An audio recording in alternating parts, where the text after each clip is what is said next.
एक कंपनी जो credit sales करती है वो अपने क्रेडिट सेल्स के टर्म्स को पहले डिसाइड करती है। कितने टाइम पीरियड के लिए उधार देंगे, डिस्काउंट देंगे, नहीं देंगे, इन सब के बारे में पहले से वो टर्म्स और कंडीशन को डिसाइड करती है। क्रेडिट सेल्स के लिए टर्म्स कंडीशंस को हम फाइनेंस की लैंग्वेज में कहते हैं क्रेडिट पॉलिसी। मतलब कंपनी अपनी क्रेडिट पॉलिसी बनाती है, क्या मैं कितना टाइम पीरियड देना चाहिए, डिस्काउंट देना चाहिए या नहीं देना चाहिए, कलेक्शन कैसे करना चाहिए, इन सब के बारे में क्रेडिट पॉलिसी बनाती है। हमें कुछ ऑल्टरनेटिव क्रेडिट पॉलिसी दे रखी होती है, दो या दो से ज़्यादा क्रेडिट पॉलिसी दे रखी होती है, और हमें बताना होता है कि सबसे बेस्ट क्रेडिट पॉलिसी कौन सी है। इसके लिए हम बनाते हैं एक इनकम स्टेटमेंट। जिस क्रेडिट पॉलिसी पर सबसे ज़्यादा प्रॉफिट होगा हम उस क्रेडिट पॉलिसी को एक्सेप्ट करते हैं। अब उसका फॉर्मेट क्या है इनकम स्टेटमेंट का?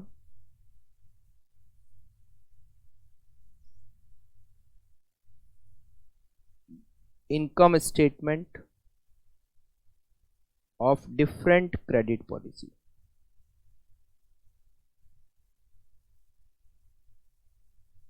इसमें जनरली एक तो होती है प्रेजेंट सिचुएशन, और मान लो 3 ऑल्टरनेटिव पॉलिसी दे रखी है, फर्स्ट, सेकंड और थर्ड।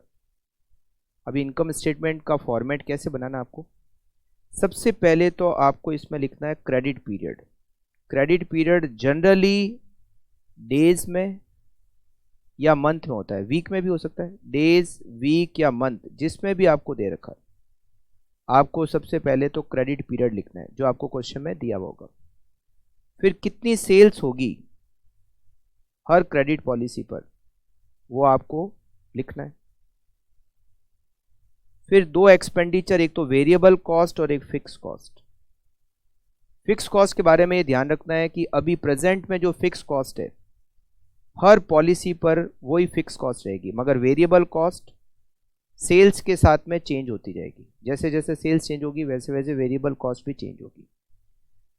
फिर सेल्स में से वेरिएबल कॉस्ट और फिक्स कॉस्ट को माइनस करके आपको कैलकुलेट करना है प्रॉफिट, और इस प्रॉफिट को कहते हैं profit before cost of debtor. Debtor की कॉस्ट को माइनस करने से पहले का प्रॉफिट। अब डेटर की कॉस्ट क्या क्या होती है?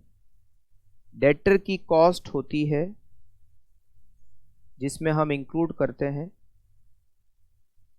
ये आपको सेल्स में से वेरिएबल कॉस्ट और फिक्स कॉस्ट माइनस करोगे तो आपको profit before cost of debtor मिल जाएगा। या हमने एग्जाम्पल में प्रेजेंट और 3 ऑल्टरनेटिव लिए।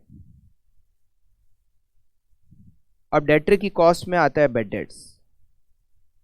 हर पॉलिसी पे जो बैड डेट्स होगा वो माइनस करना पड़ेगा।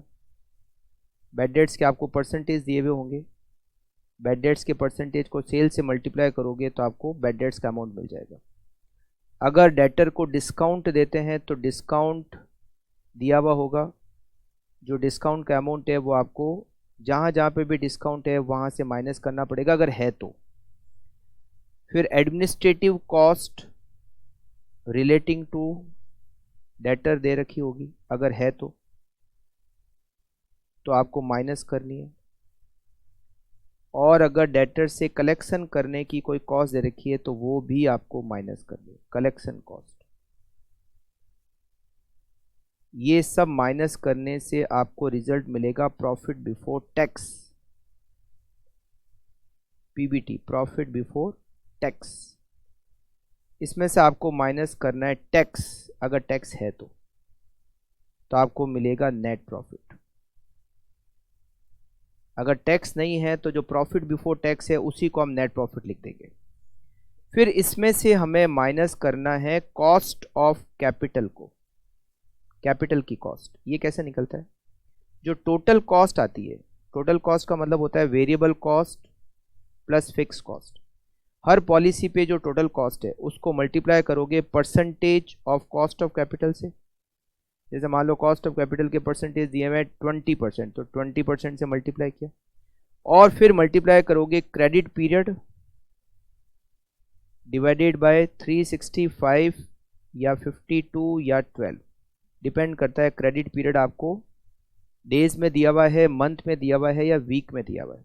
जैसे मान लेते हैं प्रेजेंट में क्रेडिट पीरियड है 2 मंथ, मान लो वेरिएबल कॉस्ट और फिक्स कॉस्ट इन दोनों की टोटल है मान लो 10 लाख और कॉस्ट ऑफ कैपिटल की रेट दे रखी है 20%।